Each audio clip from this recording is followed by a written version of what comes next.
نشوف شو بعث لنا حبيب الشرتوني رسالة على البرنامج. بدك أنا أبقى هون وأقريها؟ معقول؟ لا أنا رح أقراها وردها. وأنا بدي أشكرك يعني مرة ثانية، يعني مدام يمنى، بدي أشكرك مرة ثانية إنك جيتي.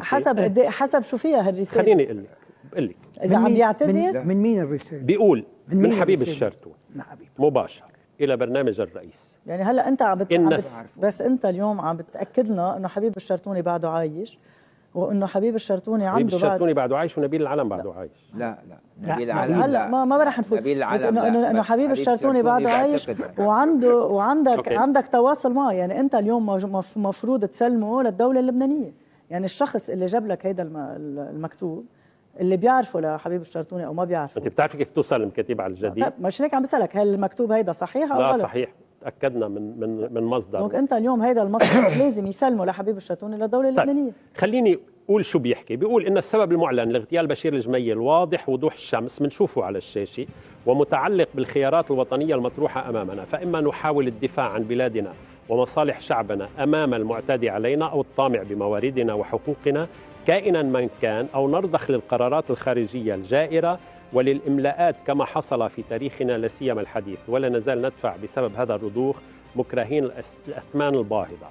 اسال اي مواطن بل اي انسان في مجتمعنا اذا كان لا يزال يجهل اعمال اسرائيل والذين تحالفوا معها في لبنان والبصمه القبيحه التي طبعوها على جبين الوطن، فيما لا استثني الذين سلكوا سلوكا ايضا بشعا وطائفيا فيما فعلوه سواء كان فعلا او رد فعل.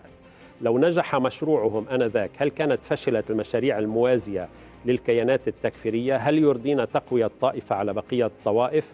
ما يطلقون عليه تسمية الحلم عشناه لسنوات وشاهدناه مجازر ودمار ونتائج مبهرة. بالنسبة للندم، هو عم ينسأل إنه هل ندم على ما يبدو؟ بيقول بالنسبة للندم هو يقع في الأحوال العادية على الأعمال الفردية ذات الغايات الشخصية، وليس على الأعمال المقاومة مهما تنوعت والتي تصاعدت وتيرتها بعد الاجتياح الشامل عام 82، ولا تزال تنبض بالحياة في فلسطين حيث يهيمن الاحتلال.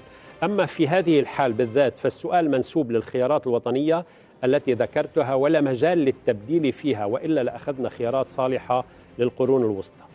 هون في معلومة مهمة مدام يمنى، وأنا بدي أعتذر منك مرة ثانية أنه عم تسمعي شيء ربما زائد على المستوى النفسي. بيقول أسمح لنفسي بإضافة فقرة تكمل المشهد، وهي المثارة حول سبب عدم محاكمة أمين الجميل لحبيب الشرتوني، والتي تم التركيز عليها من جانب الكتائب والقوات وكأنه تقصير في معاقبتي.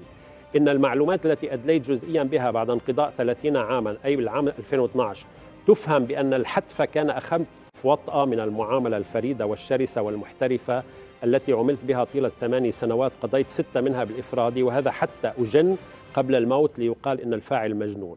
قد حصلت بعد توقيف أهلي وتعذيبهم والتنكيل بهم ثم إعدامهم مع قتل 4 أفراد من أسرتي وملاحقة البقية فيما نجا المسافر من بينهم المتواري. ناهيك هون الخطير، وهون أستاذ كريم بحب تسمعه، ناهيك عن سرقة ملف ثمين جدا مني تلهى به وبتسويقه الأمين، بعتقد عم يحكي عن أمين جميل، دون أمانة لسنوات عدة، قابضا مالا وفيرا من الغرب خصوصا من الولايات المتحدة التي ميزته فترة طويلة عن سواه من بين حلفائها لهذا العامل. وكان أمكن توجيه السؤال للمحقق سعيد ميرزا عن صحة الكلام لو كانت لدينا دولة، خصوصا في ذاك العهد الذي أخفى الملفات كما أخفى البشر. أخيرا، أما بعد خروجي من المعتقل فلقد سمعت من لسانه يعني سعيد ميرزا أن رئيس الوزراء الشهيد رشيد كرامي الذي حرض جعجع لقتله حتى يزاح عبء ثقيل عن حكمه، والرئيس نبيه بري الذي كان وزيرا للعدل، عطلا مداورة المحاكمة.